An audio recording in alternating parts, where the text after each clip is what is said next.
BP. Moideen സേവാ മന്ദിർ പുനർനിർമ്മിക്കാൻ സഹായം നൽകുമെന്ന് നടൻ ദിലീപ് ഇന്ന് മുക്കത്തെത്തി കാഞ്ചനമാലയെ സന്ദർശിക്കുമെന്നും ദിലീപ് പീപ്പിൾ ടിവിയോട് പറഞ്ഞു. ഒരായുസ് മുഴുവൻ പ്രിയപ്പെട്ടവനെ ഓർത്തുള്ള ത്യാഗപൂർണമായ ജീവിതം നയിച്ച കാഞ്ചനമാലയുടെ കഥ മലയാളി ഹൃദയം കൊണ്ട് ഏറ്റെടുത്തു കഴിഞ്ഞു. മൊയ്തീൻ എന്ന ഓർമ്മയുടെ അരികിൽ സ്വന്തം ഹൃദയം തന്നെ സമർപ്പിച്ച കാഞ്ചനയുടെ ആത്മത്യാഗത്തിനു മുമ്പിൽ നടൻ ദിലീപിന്റെ അർപ്പണം.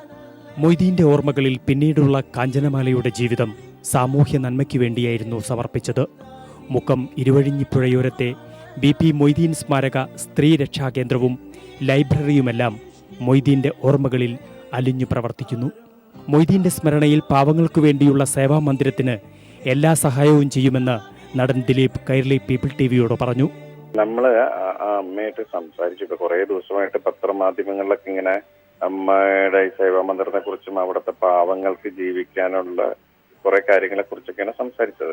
അപ്പൊ കുറെ ദിവസങ്ങളായിട്ട് നമ്മളിങ്ങനെ ഇത് വായിക്കുകയും കണ്ടുകൊണ്ടിരിക്കുകയും ചെയ്യുമ്പോൾ അതിനാരും മുന്നോട്ട് ഇറങ്ങുന്ന കണ്ടില്ല. അപ്പൊ അതിന് നമ്മളെ കൊണ്ടാവുന്ന സഹായങ്ങൾ എത്തിക്കട്ടെ എന്ന് ചോദിച്ചപ്പോൾ അമ്മ പൂർണ്ണ മനസ്സോടെ അപ്പൊ ഇത് നിർമ്മിക്കാൻ സഹായം നൽകും. അതെ, സേവാ മന്ദിറിന്റെ മറ്റുള്ള കാര്യങ്ങൾ അത് ഒരുപാട് പാവപ്പെട്ട ആൾക്കാർക്കും ഒക്കെ വേണ്ടിയിട്ടാണ് അമ്മ ഈ മൊയ്തീൻ സ്മാരക സംഭവം ചെയ്യുന്നതെന്നാണ് അറിഞ്ഞത്. പ്രണയം മുഴുവൻ ഒരു മനുഷ്യായുസിൽ വേദനയോടെ സൂക്ഷിച്ച കാഞ്ചനമാലയെ കാണാൻ നടൻ ദിലീപ് മുഖത്തേക്ക് പോകും. News desk.